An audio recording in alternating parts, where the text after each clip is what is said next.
ঢাকা শহরের fuel update আমার চোখ মুখের অবস্থা দেখে বুঝতে পারতেছেন যে অবস্থা কিরকম। আমি হচ্ছে কাহিনীটা পরে বলি, আগে আপডেটটা আপনাদের দিয়ে দিই। আমি হচ্ছে আজকে ট্রাস্টে ফুয়েল নিতে গেছিলাম। ট্রাস্টে হচ্ছে যদি আপনার ফুয়েল কার্ড থাকে বা রেজিস্ট্রেশন করা থাকে আপনার ফুয়েল কার্ডে, তাইলে হচ্ছে আপনি পাবেন 1200 টাকার ফুয়েল, আর যদি না থাকে তাহলে পাবেন 800 টাকার ফুয়েল। এই হইতেছে মোটামুটি কাহিনী। আর ফুয়েল নিতে সময় লাগতেছে 12 থেকে 13 ঘন্টা এরকম। আচ্ছা, কেন বলতেছি, আমি আমার ফেসবুক পোস্টে হয়তোবা দেখলে আপনারা দেখতে পারবেন যে আমি লাইনে দাঁড়াইছিলাম হচ্ছে 7টা 45-এ, আর আমার ফুয়েল নেওয়া শেষ হয়েছে প্রায় 8টার দিকে। এখন ঘড়িতে সময় হচ্ছে 8টা 21। আমি এখন হচ্ছে সাইডে সারা রাত রাস্তায়, অ্যান্ড একদম বিরাট খারাপ অবস্থা। 12 ঘন্টা মানে রাস্তায় দাঁড়ায় কষ্ট করে মাত্র ফুয়েল পেলাম 800 টাকার। এখন বলতে পারেন ভাই আপনি ফুয়েল কার্ড কেন করেন নাই?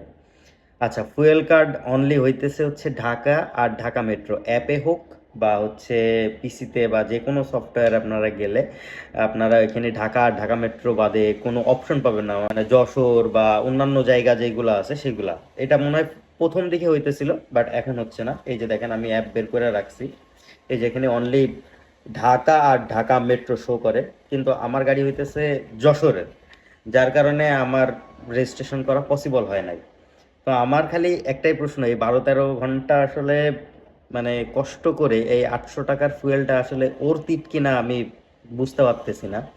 সারা রাত কিন্তু আমি জেগে রয়েছি। তাহলে এই অ্যাপ বানানোর দরকার কি ছিল? যদি সবাই রেজিস্ট্রেশন না করতে পারবে, আমি পাম্পে যেয়ে বললাম যে ভাই আমাদের অন্যান্য যে জেলাগুলো আছে বা অন্যান্য জেলার যে গাড়িগুলো আছে, পাবনা বা ভোলা, বরিশাল, যশোর, খুলনা, এগুলার সব গাড়িই কিন্তু ঢাকায় চলে। এখন কথা হইতেছে যদি এই গাড়িগুলো রেজিস্ট্রেশন না করতে পারে তাহলে এই গাড়িগুলো কি করবে? প্রতিদিন তো আর ভাই 12 ঘন্টা লাইনে দাঁড়ায় মনে করেন যে ফুয়েল নেওয়া পসিবল না। তো এই হইতেছে অবস্থা। আর অন্যান্য যে ফুয়েল পাম্প আছে, বেশিরভাগ ফুয়েল পাম্পে হচ্ছে ফুয়েল নাই।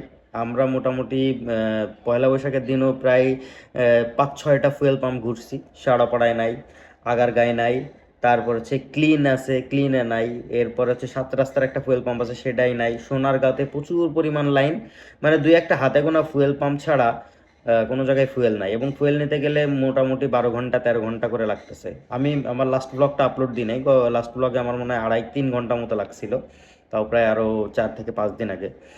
বাট এখন মনে করেন যদি যান তাহলে এরকম সময় নিয়ে আপনাকে যাওয়া লাগবে। ট্রাস্টের লাইন ওই রেল গেট পর্যন্ত চলে গেছে, রেল গেটের থেকে জাহাঙ্গীর গেট পর্যন্ত আসতেই ভাই সময় লাগতেছে 4 ঘন্টা। আর জাহাঙ্গীর গেটের থেকে এই বাদ বাকি টাইম মনে করেন যে 12 ঘন্টা 13 ঘন্টা আপনার লাগেই যাবে। তো আপনারা যদি এরকম ফুয়েল নিতে যান তাইলে ভাই দয়া করে ব্যাকবুকসা বাইন দিয়ে বন্ধু বান্ধব সাথে নিয়ে এরপরে যাবেন ফুয়েল নিতে। আর বেশিরভাগ ফুয়েল পাম্পেই হচ্ছে বলতেছে যে ফুয়েল নাই। আমরা ক্লিনে কিছু দূর আগাইছিলাম, আগানোর পরে ফুয়েল নাই। আর অন্যান্য যে ছোট ছোট ফুয়েল পাম্প আছে সেগুলোই 300 টাকা বা 400 টাকা এরকম, এর বেশি আর ফুয়েল দিতেছে না। একমাত্র ট্রাস্টেই দেখতেছি 1200 টাকা আর 800 টাকার ফুয়েল সিস্টেমটা করছে। তো এই অ্যাপ করার কি দরকার ছিল? আর এই কষ্ট করে ভাই ফুয়েল নেওয়া, ভাই বিরাট কষ্ট হয়ে যাচ্ছে। আমি মানে বুঝাইতে পারবো না। আমি গতকালকে সারাটা রাত জেগে রইছি।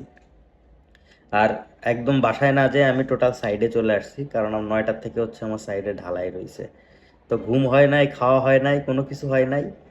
কাজ তো আর থেমে থাকবে না, তো কাজ করতে চলে আসছি। তো বেশ খারাপ লাগতেছে যে অ্যাপটা যদি ঠিক করতো তাহলে হয়তো বা আমিও 1200 টাকার ফুয়েল নিতে পারতাম। 10 লিটার ফুয়েল নিলে আই থিঙ্ক আমার বেশ কিছুদিন চলে যাইতো। বাট এখন আবার কিছুদিন পরে আবার এই লাইনটা দাঁড়াইতে হবে। তো আপনাদের এই সম্পর্কে কি কি মতামত আছে অবশ্যই আমারে জানায়েন। আর এর কি দেখি করবে সরকার, উপর আল্লাহ জানে আর সরকার জানে। মানে আনপ্রেডিক্টেবল ভাই, হরেবল জিনিস হচ্ছে। মানুষজন এত পরিমাণ খারাপ অবস্থা মানুষজনের বলে বুঝাইতে পারবো না ভাই। তবে সব কিছুর দিকের মধ্যে একটা ভালো দিক আছে, সেই ভালো দিকটা হইতেছে ম্যান উইল বি ম্যান।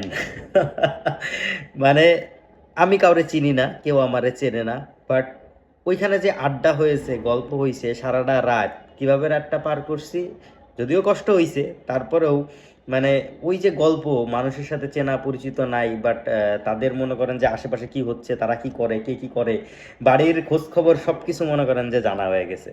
অনেকে আছে না যে গসিপ খুব পছন্দ করে, অনেকে আসতেছে গসিপ করতেছে, and বেশ এনজয়েবল মোমেন্ট হচ্ছে। আর অন্যদিকে না গেলাম, অন্যদিকে না গেলেই হয়। এখন মোরাল অফ দ্য স্টোরি হইলো, 800 টাকার ফুয়েল নিছি, 500 টাকা তার মধ্যে মনে করেন যে নিজে খেয়ে ফেলছি।